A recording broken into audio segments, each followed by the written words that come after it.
The Michigan's Women Commission has been an integral part of the Department of Labor and Economic Opportunities work. MWC was created by statute in 1968. The commission duties include reviewing the status of women in Michigan, directing attention to critical problems confronting women, and recognizing women's accomplishments and contributions to Michigan. And that's why MWC is awarding the inaugural Winning Woman Award to Governor Whitmer today. In 2019, MWC and the governor traveled across the state asking women what their priorities were. Not surprising, it was all economic security issues with affordable, accessible childcare at the top of the list. Governor Whitmer moved the MWC to Leo from the Department of Civil Rights because of these findings. Since then, MWC and Leo have worked together to strengthen women in the workforce. I'd like to hand things over to the chair of the commission, Lisa Cawley, to share the historic nature of the work we've accomplished during Governor Whitmer's administration. Good morning, everyone. Thank you, Director Corbin, and thank you, everyone, for joining this morning to celebrate Women's Equality Day. I'm honored to serve as the chair of the Michigan Women's Commission and especially honored to help moderate today's reflection on the extraordinary work advanced during Governor Whitmer's administration. Today is more than a look back. It's a celebration of what happens when a powerful idea is placed in the hands of women who know how to get things done. In many ways, the story of this commission over the last 8 years begins with listening. Governor Whitmer asked women across Michigan what they needed to be safe, economically secure, healthy, supported, and able to thrive. Those conversations surfaced real challenges: childcare, access to high-wage careers, financial stability, health, representation, and opportunity. And under this governor's leadership, those conversations did not stay conversations. They became direction, they became strategy, they became the work of the Women's Commission, and they became action and impact. This is what we're here to celebrate today: the journey from idea to implementation, from listening to leadership, and from individual stories to statewide change. Each initiative we'll highlight reflects that journey. The My Tri-Share childcare program, one of my favorites, began with a clear understanding that childcare is not just a family issue. It is an economic issue. It is a workforce issue, and it is a competitiveness issue for Michigan. Pathways to high-wage careers grew from the Commission's commitment to ensuring women are not just participating in the economy, but are advancing in the fields that are helping grow Michigan's economy. Our mentorship partnership with the Girl Scouts reminds us that leadership starts early. And when girls can see women in public service, business, trades, healthcare, law, and community leadership, they can imagine themselves there too. In Menopause, It's a Movement, and oh my goodness, is it a movement, showed what happens when women's lived experiences are finally brought into the open with data and dignity, with policy recommendations and a call to workplaces, health systems, and lawmakers to do better. We'll also recognize a broader set of initiatives advanced during Governor Whitmer's administration, some directly led by the Commission, and others aligned with the same unmistakable focus: improving the lives of women and families in Michigan, from childcare and education to economic opportunity, reproductive freedom, pay equity, health, and representation. This body of work is historic in both scope and scale. And that word, historic, matters. Because this is not simply a list of programs. It is a legacy.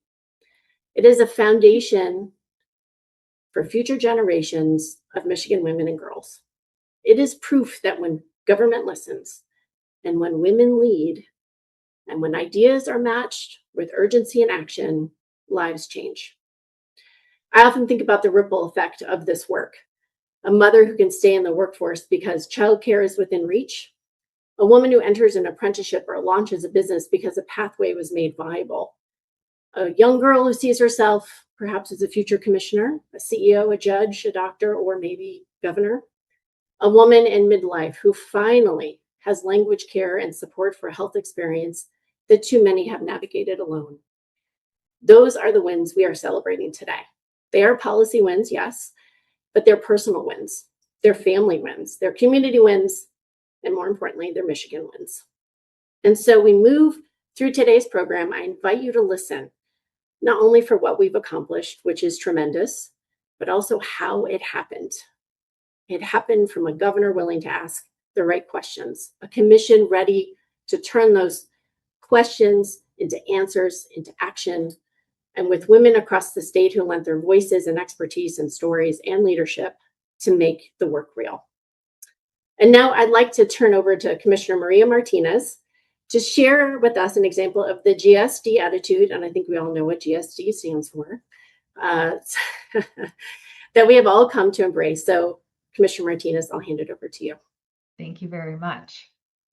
When we talk about the work of the Commission, understanding the status of women in Michigan, directing attention to critical problems facing women in Michigan, reproductive freedom has to be a part of that conversation. Governor Whitmer has long said that whether and when to have a child is the most important economic decision a woman will make.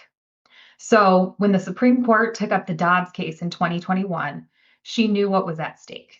She didn't wait for Roe v. Wade to fall before devising a legal strategy to protect reproductive freedom in Michigan, no matter what the Supreme Court did.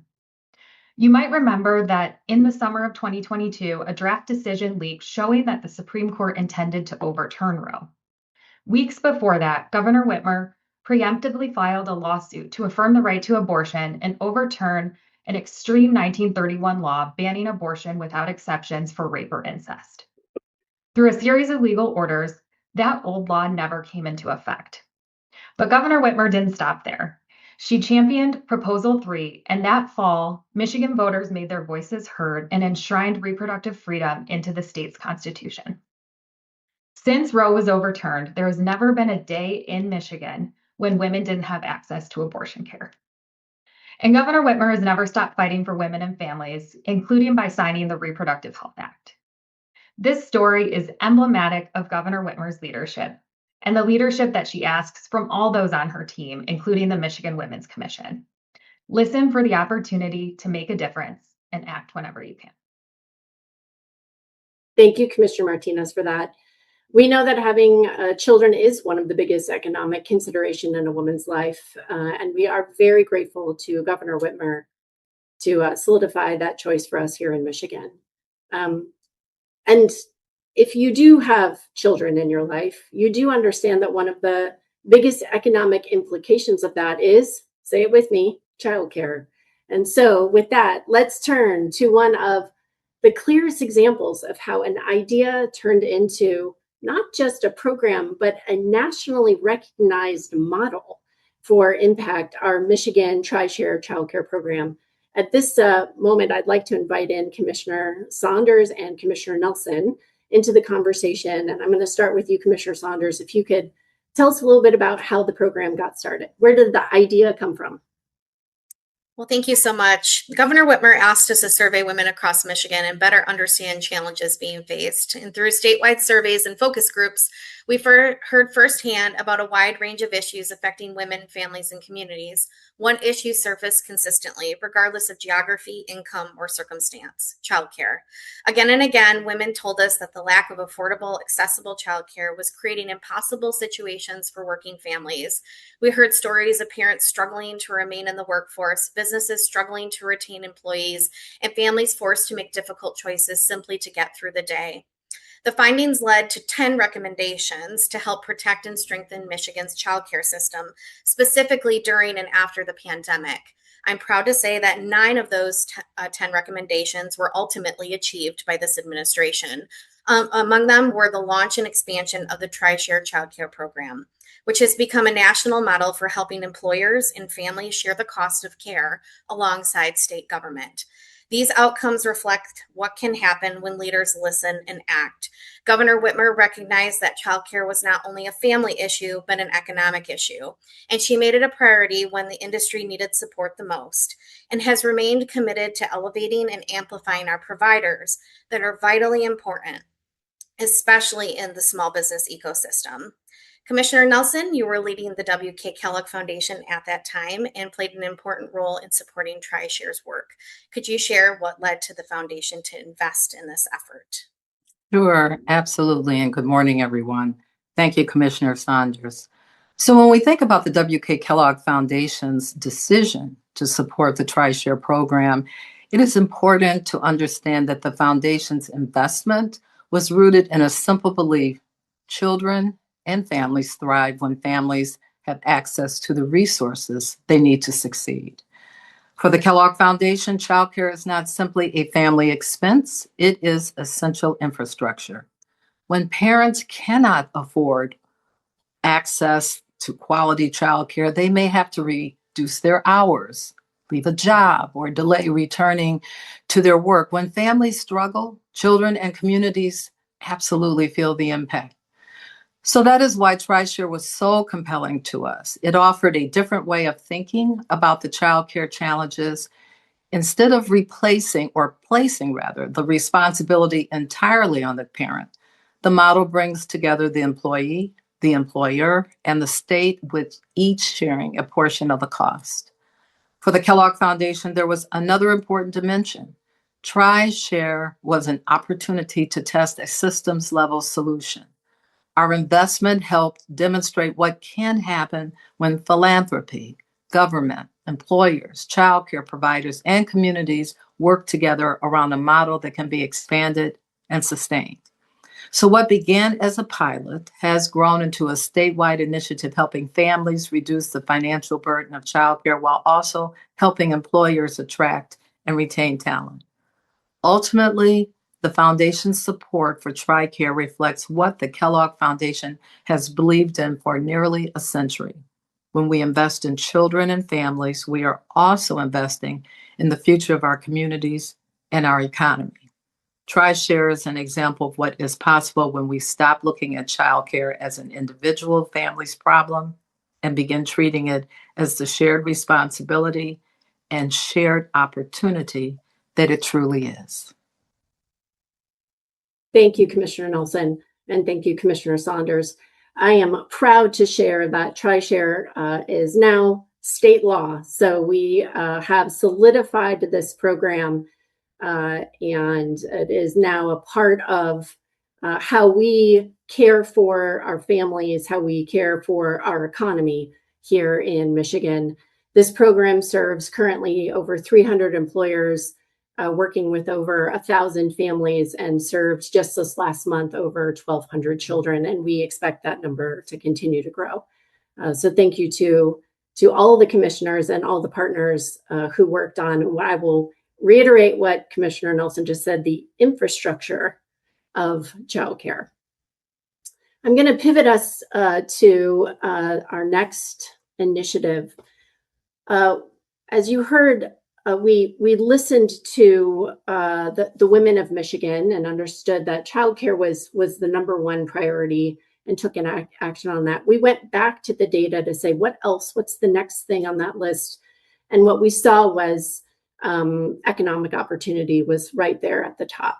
Women were clearly telling us they needed access not just to jobs, but to good jobs, high wage, high growth careers that could support a family, build long-term financial security, and create real opportunity across our state. And so we took up the Pathways to High Wage Careers effort with a clear goal: to better understand what the barriers were and to identify practical ways to bring them down.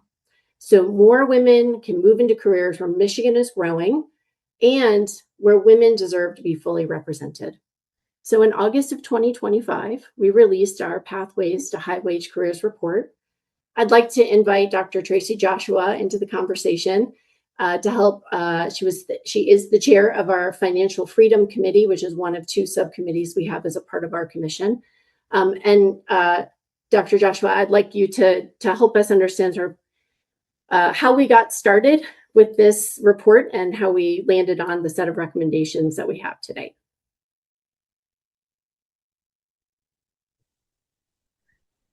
Happy Winning Wednesday all together. And happy Women's Equality Day. and welcome to our inaugural Win for Women's Award. Thank you, Commissioner Lisa. As we know, when Michigan women are economically secure and thriving, Michigan's economy grows strong. We know that according to several reports, including Michigan Workforce Report, the labor force for women in Michigan is 10% below that of men. We also know if women were to participate in Michigan's labor force at the same rate as men, the economic potential is huge. It's estimated to be in the range of 24 billion, that's with a B, to close to 47 billion annually. So that's close to 50 billion. What we know, there is no shortage of talent, nor is there a shortage of workers. Instead, there is a shortage of support. So being the Action Michigan Women's Commission, including our Financial Freedom Committee, we propose to address these challenges by hosting 9 roundtables across Michigan, listening to women to understand barriers as well as action that drives impact. We kicked off the roundtable with our chair, Lisa Cawley at Accenture, and then other commissioners passionate about this initiative and hosted, including former Commissioner Tamara Faber at Consumers Energy, Commissioner Saunders, who you heard from at the Small Business Association of Michigan, and I hosted a roundtable in Battle Creek at Kellogg's Kellanova. Throughout these statewide roundtables, clear themes emerged around 3 powerful levers for advancing women in high-wage, high-growth careers. 1, registered apprenticeships. 2, small business ownership and entrepreneurship. And 3, corporate initiatives. While we focused on all 3 of particular interest and a priority was to get more women into skilled trades. We know that there is no force equal or greater than the strength of women determined to rise. Commissioner Andrea Hunter, please share with us why this is so important and why we must continue the fight for women of Michigan. Thank you, Sister Tracy. Happy Women's Equality Day, everyone. I'm here to stress to everyone the importance of the skilled trades. As a skilled trade electrician myself, it was very fortunate for me to be able to go into a plant, become an electrical apprentice, and then be able to pursue a career which was able me to be very lucrative in nature as to support my family, own a home, send children to college, do everything that childcare, to have childcare resources. As we know that it is very impactful that we had as our former President Biden did, an infrastructure bill. But what was the point of the infrastructure bill? Unfortunately, when he didn't have the skilled trades. Skilled trades is a high demand now. It's a high demand career. And it's very fortunate now that the Michigan Women's Commission is able to have, which we did a host of affairs to let women know that they have the opportunity to skilled trades. That's one thing about it, it's not traditional. Most women are not exposed to that. They can become a skilled trades person. And it's also in the skilled trades, it's very important because I don't care what profession you have, you need lights, you need gas, you need bricks, you need that. So, plumbers, bricklayers, everybody is needed to, I don't care what position you have in it. So this is very high in demand.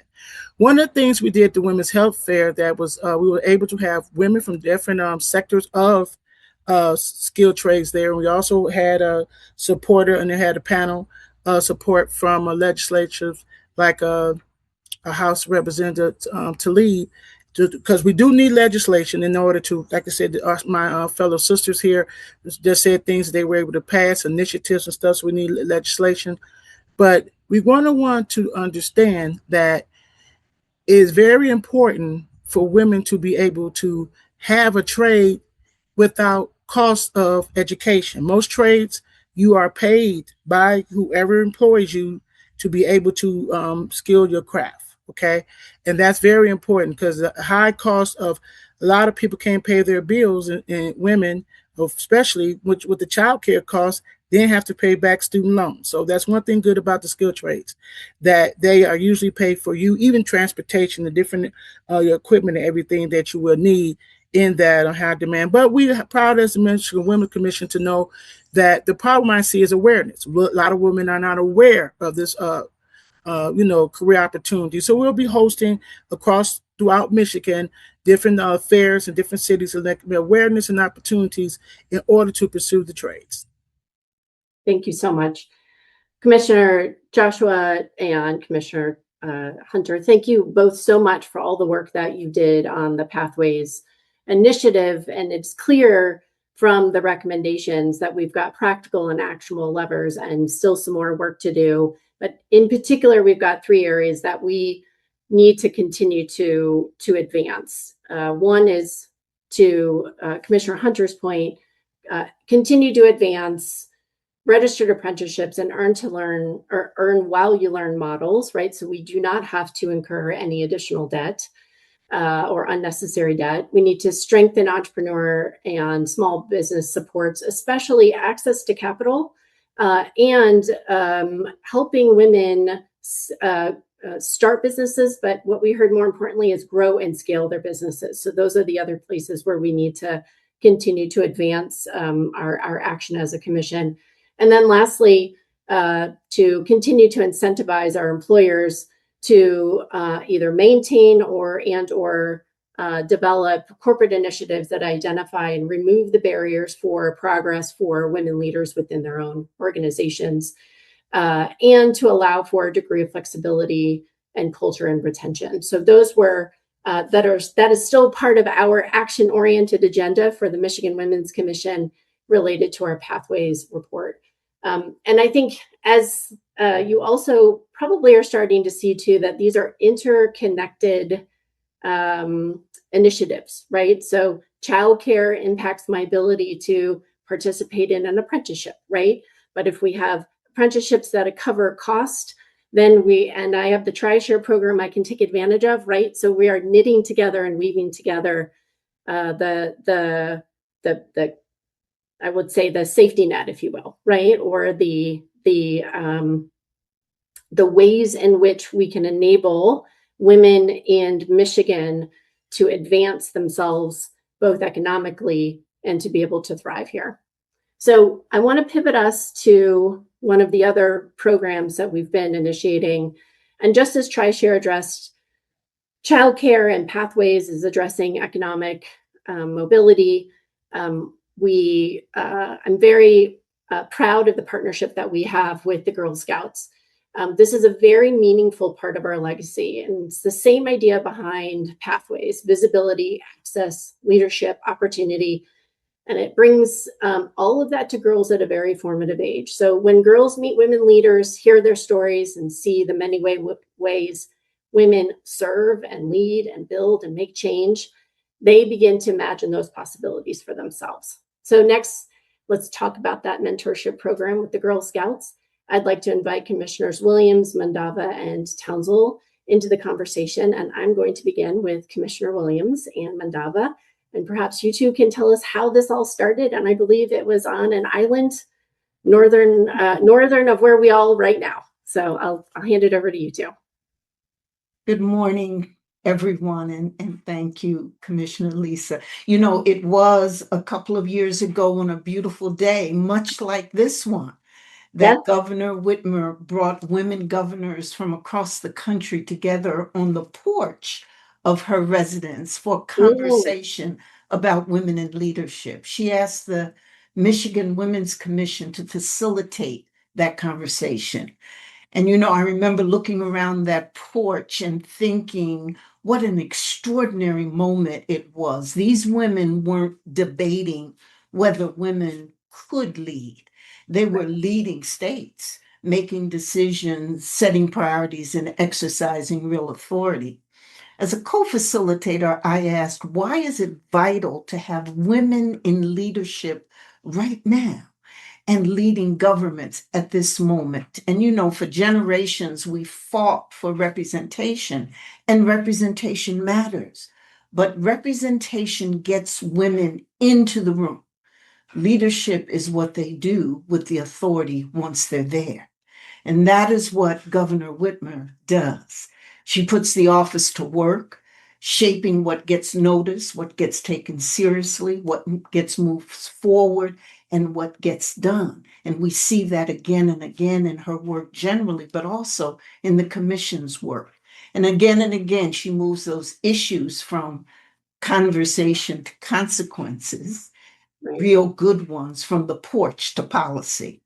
And so when later we asked what advice these leaders give their daughters and the young people in their lives, the conversation turned to the young girls coming behind us. And so the question was, how do we help them see leadership up close? How do we show them what women can do when they actually lead? And that conversation sparked an idea.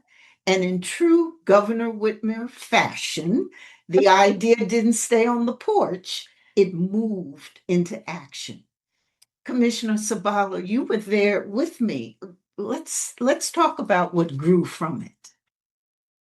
Thank you, Commissioner Williams. I agree. It was so powerful. And I think one of the things that I took away from it is these governors, as you mentioned, governed states had multitudes of problems that they were dealing with, and yet still this was on the forefront of what they wanted to achieve to make it sustainable for future girls and women.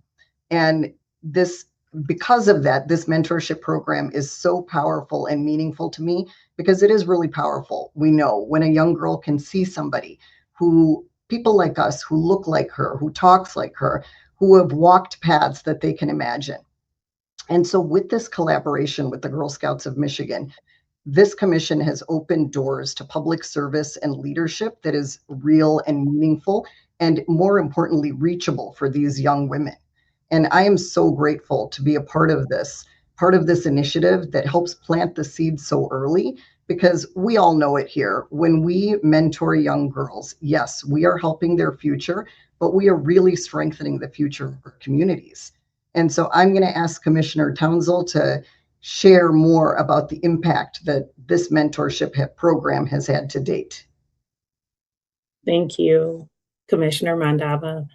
One of the things that has meant the most to me about this partnership was the opportunity to personally spend time with these young women. We are now in our third year of this mentorship program, and over that time, 39 girls have participated as mentees alongside of 29 mentors. They have also had access to extraordinary women leaders, including former Congresswoman Brenda Lawrence, Detroit City Clerk Janice Winfrey, and Secretary of State Jocelyn Benson, and of course, some of our amazing commissioners. But the numbers only tell part of the story. What I remember most were the girls themselves. They were bright-eyed, curious, and incredibly impressive.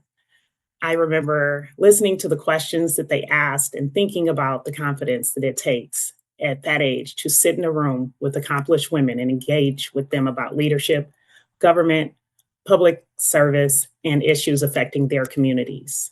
And something else that stood out to me was the way that they supported one another. Mm-hmm. There was a commitment to uplifting the person next to them. You could see their grit and determination. And when you see that in a young person, you realize you're watching the development of something remarkable. That is ultimately what this program is about. Monica Woodson, the CEO of the Girl Scouts in Southeast Michigan, shared that this year-long civic engagement partnership with the commission has been transformative for the girls involved. We've seen tremendous growth in their understanding of the political process, public policy advocacy skills, and learning how to champion causes that were close to their hearts. This has ignited civic participation that will serve them in our state for years to come. So yes, we are teaching girls about civic engagement and public policy, and we are developing advocacy and leadership skills. But perhaps most importantly, they are discovering the power of their own voices and leading change. And when I think about the future of Michigan, those are exactly the kinds of young women that I want us to produce. Women who are informed, confident, determined, and committed not only to advancing themselves, but uplifting the women beside them. And having had that opportunity to spend the time with these girls personally, I can tell you that the future is already taking shape. Thank you, Commissioner Townsell and Mandava and Williams, for all of your work and effort in this initiative.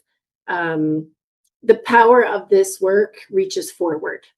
These girls are our future leaders, as we've said. These are the future commissioners. These are the future judges. These are the future doctors.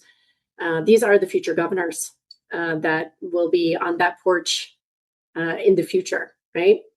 And that's part of Governor Whitmer's legacy too, not only improving the lives of the women today, but helping the girls see the possibility of their own futures. And as we think about what it means for women and girls to be seen, supported, and taken seriously, I want to transition to an initiative that's actually become deeply personal for me too. Menopause, it's a movement.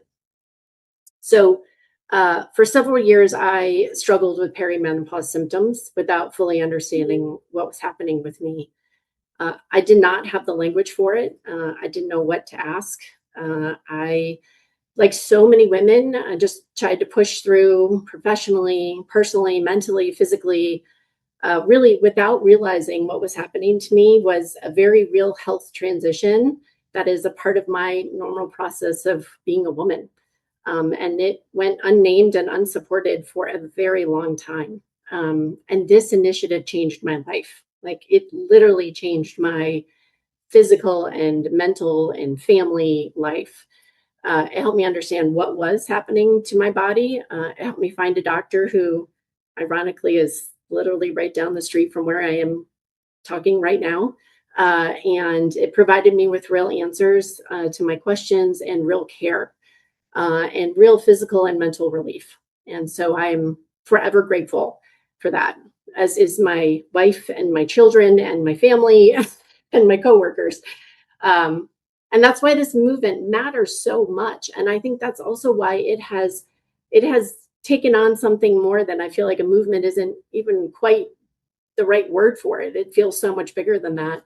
But it is giving women information, dignity, medical support, and the confidence to say that this is real and we deserve to be heard. And I now have dubbed myself a menopause evangelist. I talk about it all the time. The other day I was in a conference room with my colleagues and I literally stood up and went over to someone and said, I am a menopausal woman and it is too hot in this room. Can you please turn down the temperature?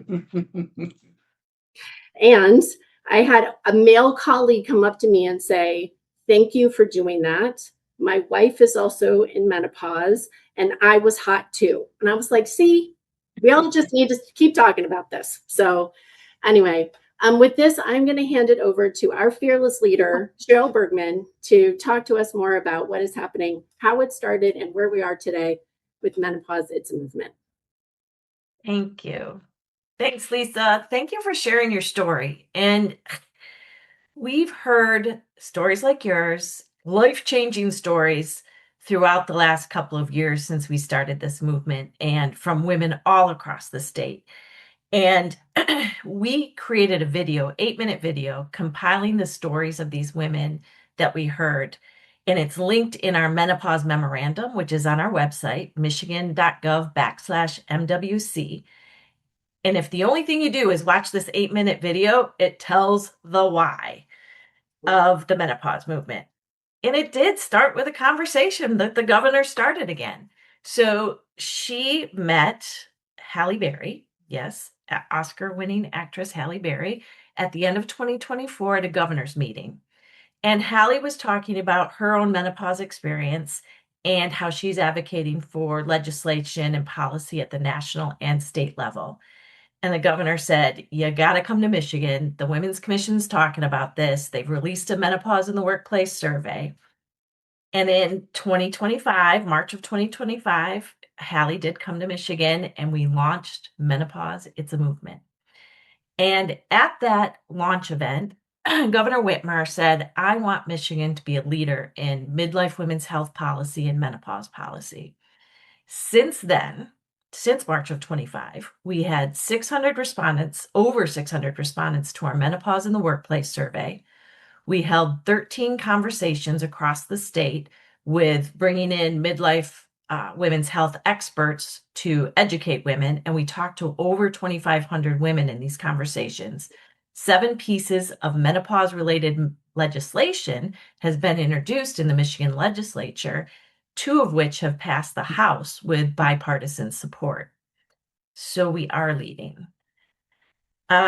This year in March, we released our menopause memorandum, like I mentioned, is on our website.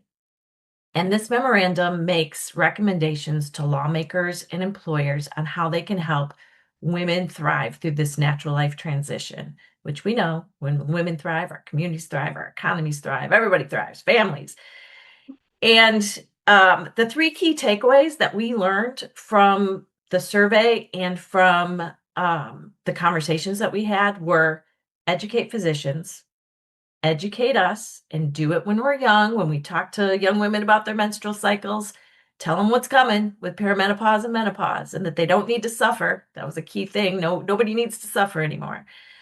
And third, normalize the conversation and destigmatize the conversation around menopause. So, and I will say, I will make note that in September, the Governor Whitmer, Halle Berry, and the Michigan Women's Commission are receiving a national award for our work with the menopause movement. So stay tuned for more information on that. And the movement continues. So, we heard the women and we're still holding conversations to various organizations, and women are just hungry for this information from the experts. So we had so many incredible partners for our conversations. And we put together a directory of every midlife health expert who participated with us in conversations, etc.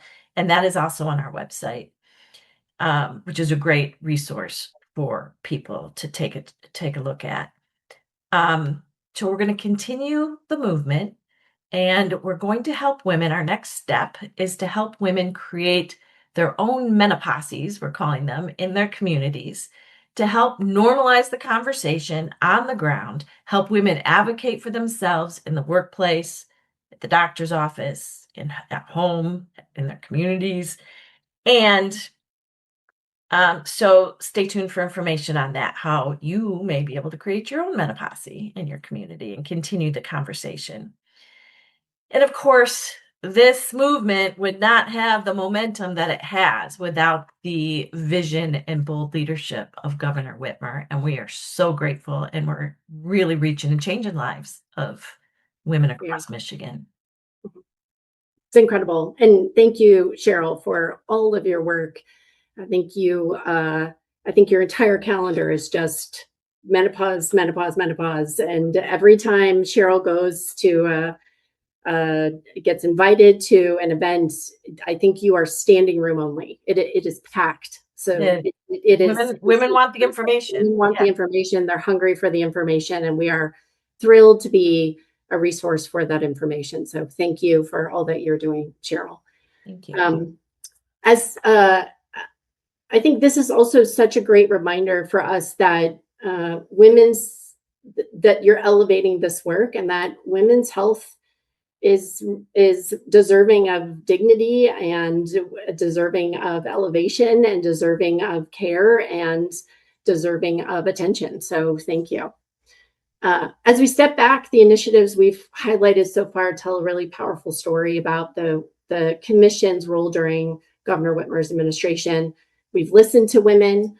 We've looked at the data. We've brought lived experience into the room, which I think is incredible. And we've helped turn these ideas into action. So you've seen that in all of the initiatives that we've championed. And we also know the governor's commitment to improving the lives of women and families is extended beyond the work of the commission. Across her tenure, there have been many additional actions that reflected the same clear focus. We've heard Commissioner Martinez start in the beginning of our program talking about reproductive rights, but we've seen this again and again around expanding opportunities, strengthening economic security, protecting rights, supporting families. So before we move to the closing part of our program today, I would like to invite a few more of our commissioners we're going to do a bit of a lightning round just to highlight a few more of those wins that we've seen from this administration. So if I could have Commissioner Martinez come back, and Commissioner Townsell and Commissioner Syed Kanto. So I think Commissioner Martinez, I'm going to start with you. Great, thank you. When Governor Whitmer took office, she signed the Paid Parental Leave and the Equal Pay for Equal Work executive orders, making Michigan an exemplary employer, which I know firsthand. She also secured funding for free pre-K for all and free school lunches. She also signed the Crown Act aimed at eliminating hair discrimination and expanding educational and economic opportunity. And she repealed the pink tax on menstrual products, saving women up to $4,800 over the course of a lifetime. She championed and helped launch RX Kids. The initiative provides eligible mothers with monthly stipends during pregnancy and during the baby's first year of life. And 60% of the governor's office and cabinet are women or people of color. And she's appointed more than 1,280 women to boards, commissions, full-time positions. Over 60% of appointees and 70% of judges appointed are women or people of color. Thank you, commissioners. And I think, again, that is just more evidence of the I'll say GSD attitude of this administration and of our commission to bring those kinds of impact to Michigan women and families. I want to thank everyone who's joined us today, and thank you to each of our commissioners who've helped tell the story today of becoming from listening to strategy to action. And before we move on to our final moment, I also want to take a moment and offer a very heartfelt gratitude to Cheryl and our staff with the Michigan Women's Commission. Commissioners have the privilege of serving and advising and helping lead this work, and Cheryl and the staff are truly the backbone of this commission. They carry the details, they build the partnerships, they keep the work moving, they make sure that all of these ideas become real programs and real reports and real conversations and real progress for Michigan's women and families. So I just want to take a minute to say thank you to Cheryl and Anna Rose and Janae. And we are most grateful to each one of you for all of the progress that we've been able to make. So thank you, thank you, thank you. I don't know if there's emojis we can be putting on here. And I also want to take a moment to recognize and thank the former commissioners who've also served during the past 8 years. This legacy belongs to them as well. Their time, leadership, voices, and commitment help shape the work we're celebrating today and help build the foundation for what will long continue after this moment. And that brings us to why we are here today. I understand the governor has joined us. Welcome, Governor Whitmer. Thank you, Lisa. Good to see you. Good to see you too. We are honored to have you with us today and to award you our inaugural Michigan Women's Commission Winning Woman Award. This award recognizes your historic leadership, your unwavering commitment to improving the lives of women and families, and the extraordinary legacy created through your administration's work. We know that when women lead, families thrive, communities thrive, and Michigan thrives. And that's why we keep winning. So congratulations and thank you for your extraordinary leadership. Oh, wow. Thank you, Lisa. I'm thrilled to be here. And, you know, the work that you all have done has been so important to our agenda, to the work, the things that we've been able to accomplish and need to continue to work on. So I'm thrilled to be here with so many strong Michigan women and receive this inaugural award. And I want to thank you to Labor and Economic Opportunity Director Susan Corbin, Chair Lisa Cawley, Executive Director Cheryl Bergman. And I also want to thank all the commissioners, the staff members, all the advocates and leaders here today for your tireless work to make a difference. You know, this award belongs to you too, as far as I'm concerned. I'm really proud of our partnership. You know, we've built something that's been really impactful these last 8 years. For almost 60 years, this commission has been a force for good.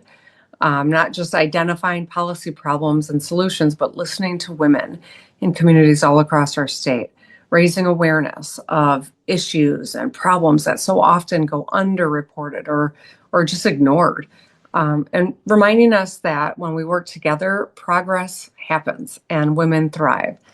And so that model of listening, learning, and action has really helped us make a lot of advancements here. The Women's Commission, heard women tell them that child care was a real issue, what it's really meant on the ground for families. And now we have TriShare, a nationally recognized program that we signed into state law this past summer. So far, it's helped working families save more than $14 million in child care costs alone. Because Dr. Mona raised her voice, we now have RX Kids, and RX Kids is putting money back in the pockets of new moms and babies and literally saves lives in places like Flint, where it's cut the neonatal deaths in half. And because Cheryl and the commission came together with Halle Berry for our Momentum Award-winning Menopause, It's a Movement conversation series, we're helping more women have open, honest conversations about menopause. And because of the commissioners Williams, Mandava, and Townsell, they planted the seed for the commission's partnership with the Girl Scouts, which is so cool. And more girls can build confidence and dream big. So this stuff isn't abstract. Without you all holding space for these issues and advocating when it's hard, we would not be here today. And I mean that. One of the biggest fights and wins has been protecting reproductive freedom in Michigan. I remember standing on the Senate floor years ago, sharing my own story as a sexual assault survivor and fighting a law that was going to make women's lives even harder. And at the time, I knew it was a fight worth having, even if it wasn't an easy one, even if I knew I wasn't going to win that day. 10 years later, as governor, I got to sign the repeal of that law. And after Roe fell, we didn't sit back and wait to see what would happen. We got to work. We repealed the state's extreme 1931 abortion ban. We helped enshrine reproductive freedom in our Constitution. We enacted the Reproductive Health Act. So I'm really proud of the record because it says something bigger, that when you have the ability to make a difference, you have a responsibility to do it. So this Women's Equality Day, I'm thinking about the strongest women in my life. My mother, who was a total badass, a lawyer who worked for Frank Kelly and was often the only woman in the room and would frequently be wearing fuchsia, redefining what the room looked like, literally. She taught me to work hard and not to be afraid of who I am and not to be afraid to be who I am and never let bullies get me down. She faced terminal brain cancer with the same strength and courage that she displayed her entire career, and I seek to remember and honor her every day. And then the other women in my life would be my daughters, who are my why and the reason I get out of bed on the tough days. I want to make sure that they live in a Michigan where they want to live, they're proud to live and work and can raise a family. So there's a lot more to do. There's always more work to do. We're women, we got lists, and the lists never seem to get shorter, but we check things off. We've got to defend the progress that we've made. There's, I think, lots of reason to look back and say we've come a long way, but there's so much more work to do. When women speak up, organize, and work together, we move our whole state forward. So we will all continue to do that, even if some of our roles look a little bit different going forward. I will stay in this work with all of you, and I can't thank you enough for all the different ways that you've informed the good things that we've been able to do together. So my tenure as an ambassador will officially get started January 1. I'll be right there with you every step of the way. And for now, as governor and for the next few months, anything we can get done, continuing to check things off of our list, we will do that. But thank you. We've come a long way and we did it together. Thank you so much, Governor. We really appreciate your leadership. And I think all of us have really enjoyed being a part of your GSD posse and just going and getting stuff done and really making a difference. And I know all of us, wherever we are, just like you, are going to continue to be ambassadors and champions for continuing this work and continuing to be champions for women here in Michigan and beyond. So thank you again. We appreciate it. Appreciate your time. Take care. Thank you. Thank you, everyone, for joining today. We appreciate all of you who've been able to spend some time with us to hear about all the incredible work we've been doing and the historic nature of what we've been doing and the legacy that this commission, in partnership with Governor Whitmer's administration, have been able to set forth. And we look forward, like the governor said, we still got a couple more months to get some more stuff done and check some more things off our list, and appreciate everybody being with us today. So thank you so much. I hope you all have a great rest of your day.